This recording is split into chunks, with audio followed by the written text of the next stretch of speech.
नाजरीन, नवाब खैर बख्श मरी बलूचिस्तान के जिला कोहलू के इलाके कहान में पैदा हुए। इनकी पैदाइश 28 फरवरी 1928 में हुई और इनकी पैदाइश के कुछ अरसा बाद ही इनकी वालिदा खालिके हकीकी से जा मिली।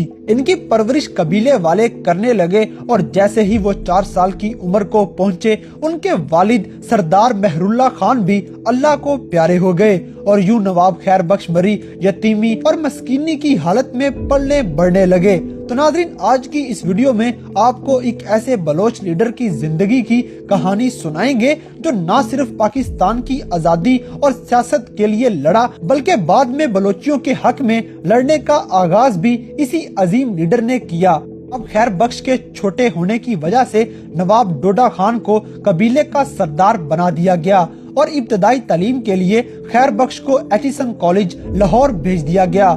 22 साल की उम्र में बिलाखिर 1950 को नवाब खैर बख्श अपने कबीले वापस लौटे और सरदारी संभाल ली। नवाब साहब अपने कबीले के हक में इंतहाई जज्बाती थे और इन्हीं जज्बात को लिए बलोचियों की आजादी के लिए निकल पड़े। अयूब खान के दौरे हुकूमत में जब नवाब मरी के एरिया में तेल के जखायर दरियाफ्त हुए तो नवाब साहब हुकूमत के सामने दीवार बन के खड़े हो गए कि ये सारे जखायर बलोचियों की मलकियत हैं और वो इन्हें किसी और के हाथ नहीं लगने दे सकते।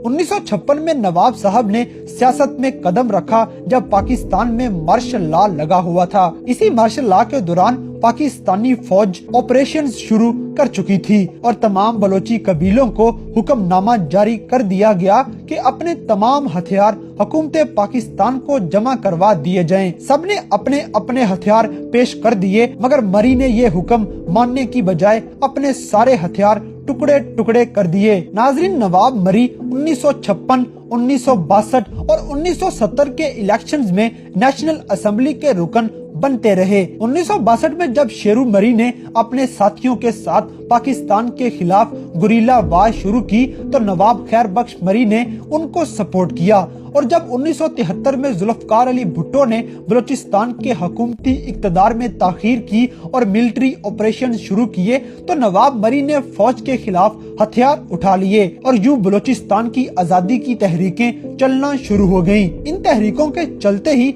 नवाब साहब को बलूचिस्तान के चीफ मिनिस्टर बनने की ऑफर की गई, मगर उनकी रगों में दौड़ता बलोची खून अपनी आजादी का सौदा न कर सका और वो पाकिस्तानी फौज के खिलाफ लड़ते रहे और इसी के नतीजे में नवाब साहब का घर जला दिया गया और उनकी प्रॉपर्टी पे बुलडोजर फेर दिया गया। नाज़रीन, यूं ही चलते चलते नवाब साहब को हैदराबाद केस में गिरफ्तार कर लिया गया और 1978 तक वो जेल की दाल सब्जी ही खाते रहे और बिल आखिर जनरल ज़ियाउल हक के दौर में उनको रिहाई दे दी गई और उनको जिला वतन कर दिया गया। चलते चलते वो और उनके साथी अफगानिस्तान जा पहुँचे, मगर उनके जाते ही अफगानिस्तान के तालिबान ने बलोचियों पे हमले शुरू कर दिए। नवाब मरी मुल्क वापस आ गए और बलोचों के लिए जद्दोजहद जारी रखी। उनकी हर सरगर्मी पे पाकिस्तानी इंटेलिजेंस एजेंसी की नजर थी और उनकी निगरानी की जा रही थी। चूँकि मरी के इलाके में मौजूद तेल के जखायर निकालने के दरमियान बस नवाब साहब ही रुकावट थे,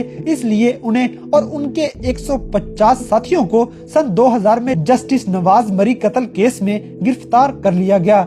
मगर उनके बाद भी नवाब खैर बख्श के नजरियात को मानने वाले नवाब अमीर बख्श लंगोव ने बलूचिस्तान की आजादी की कोशिशें जारी रखी हुई हैं। नाज़रीन, इन सब बातों के अलावा नवाब खैर बख्श मरी खुदकार तौर पे बहुत ही जबरदस्त तबीयत के मालिक थे। उन्होंने अपनी सारी जिंदगी बलोचियों की आजादी के लिए वक्फ कर दी।